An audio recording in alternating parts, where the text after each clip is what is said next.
मकर संक्रांति का पावन पर्व है। मैं पूरे प्रदेशवासियों को मकर संक्रांति की हार्दिक बधाई और शुभकामनाएं देता हूं। मकर संक्रांति का यह पर्व जगतपिता सूर्य की उपासना का पर्व है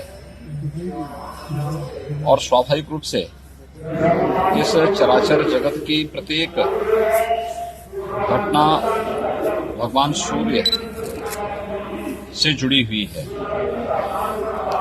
देश के अंदर अलग अलग क्षेत्रों में अलग अलग नाम और रूपों में पर्व मनाया जाता है। उत्तर भारत में खिचड़ी संक्रांति के रूप में, दक्षिण भारत में पोंगल के रूप में, पंजाब आदि में लोहड़ी के रूप में, असम आदि में बिहू के रूप में हम इस पर्व को मनाते हैं। बंगाल में, महाराष्ट्र में तिलवा संक्रांति के रूप में भी इसकी मान्यता है। और इस अवसर पर बड़ी संख्या में श्रद्धालुजन पवित्र नदियों में, तालाबों में, सरोवरों में स्नान करके भगवान सूर्य को अर्घ्य दे करके भारत की सनातन धर्म की परंपरा के अनुसार दान आदि की क्रियाओं को संपन्न भी करता है। गोरखपुर में महायोगी भगवान गोरक्षनाथ जी को देश के अंदर से आने वाले लाखों श्रद्धालुओं के द्वारा आस्था की पवित्र खिचड़ी चढ़ाई जाती है।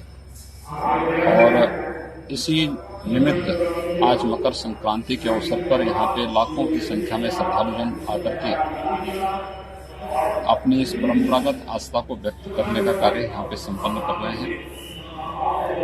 मेरा सौभाग्य है कि ब्रह्म मुहूर्त में अभी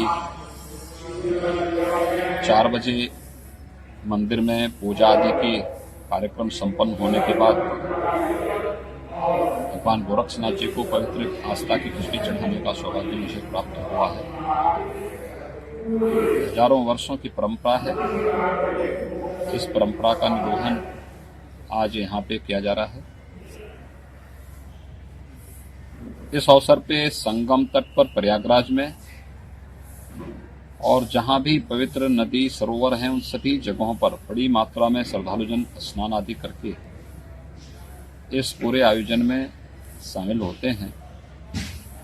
मकर संक्रांति के अवसर पर यहाँ पर श्रद्धालुजनों के लिए पूरी सुविधा और व्यवस्थाएं यहाँ पर पहले से ही तय की गई हैं। उसमें मंदिर प्रशासन की ओर से भी, जिला प्रशासन की ओर से भी पूरी व्यवस्था है जिससे किसी भी श्रद्धालु को किसी प्रकार की कोई दिक्कत न होने पाए। और मकर संक्रांति का यह पर्व हम आनंददायक रूप से मना सकें। ये जगतपिता सूर्य की उपासना का पर्व तो है ही, ये बहुत सारे स्थानों पर किसानों के उमंग और उत्साह का पर्व भी के रूप में भी इसे मनाया जाता है।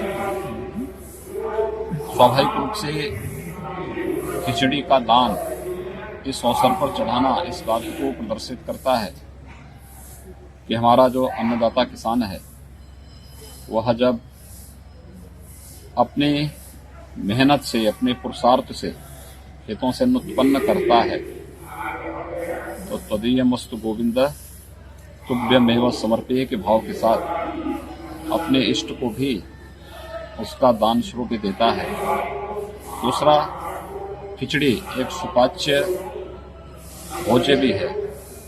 स्वाभाविक रूप से इस भीषण शीतलहरी के समय में जब व्यक्ति की पाचन क्रिया कहीं प्रभावित होती है तो खिचड़ी एक औषधि के रूप में भी वह व्यक्ति ले सकता है।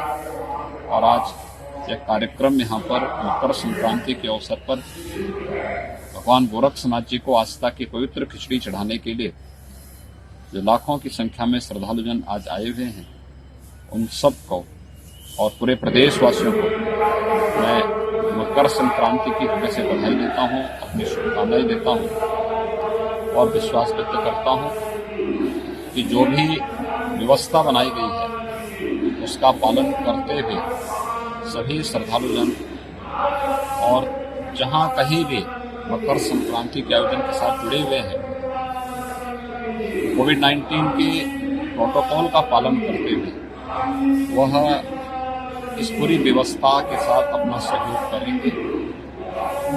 ये हम सब के लिए प्रसन्नता का विषय है कि विगत 10 महीनों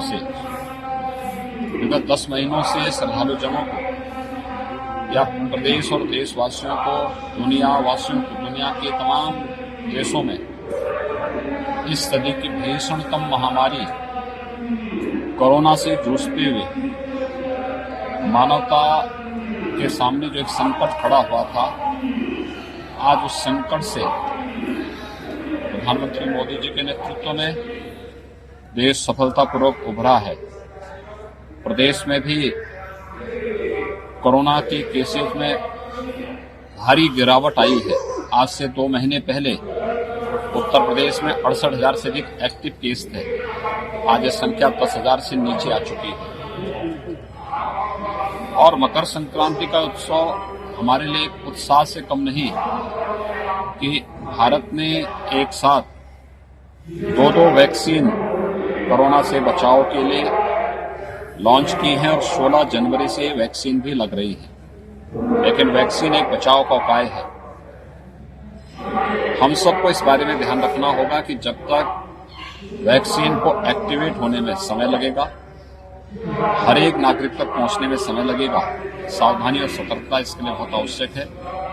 हम मकर संक्रांति के इस आयोजन के साथ सहभागी बने, इस आयोजन को हर्षोल्लास के साथ मनाएं, लेकिन 2 गज की दूरी और मास्क जरूरी का पालन जरूर करें, क्योंकि कोरोना से देश की इस लड़ाई को मजबूती से आगे बढ़ाने और सफलतापूर्वक इस आयोजन को संपन्न करने में हमें तभी सफलता प्राप्त होगी। मैं एक बार फिर से मकर संक्रांति के उस अवसर पर पूरे प्रदेशवासियों को हृदय से बधाई देता हूं, अपनी शुभकामनाएं देता हूं और विश्वास व्यक्त करता हूं कि मकर संक्रांति का यह आयोजन उनके जीवन में एक नया उत्साह और उमंग भरेगा, क्योंकि ये मान्यता है कि मकर संक्रांति से सूर्यदेव उत्तरायण भी होते हैं। सनातन धर्म की परंपरा के अनुसार यह एक प्रशस्त और शुभ तिथि मानी जाती है मांगलिक कार्यक्रमों के लिए। तो हर प्रकार के मांगलिक कार्य अब आज से के बाद से शुरू हो जाएंगे। तो ये उस मान्यता के अनुरूप आज की तिथि एक नए उत्साह और उमंग के साथ कई प्रकार की खुशखबरियों के साथ देशवासियों के लिए, प्रदेशवासियों के लिए है। मकर संक्रांति की हार्दिक बधाई और शुभकामनाएं पूरे प्रदेशवासियों के प्रति मैं व्यक्त करता हूं।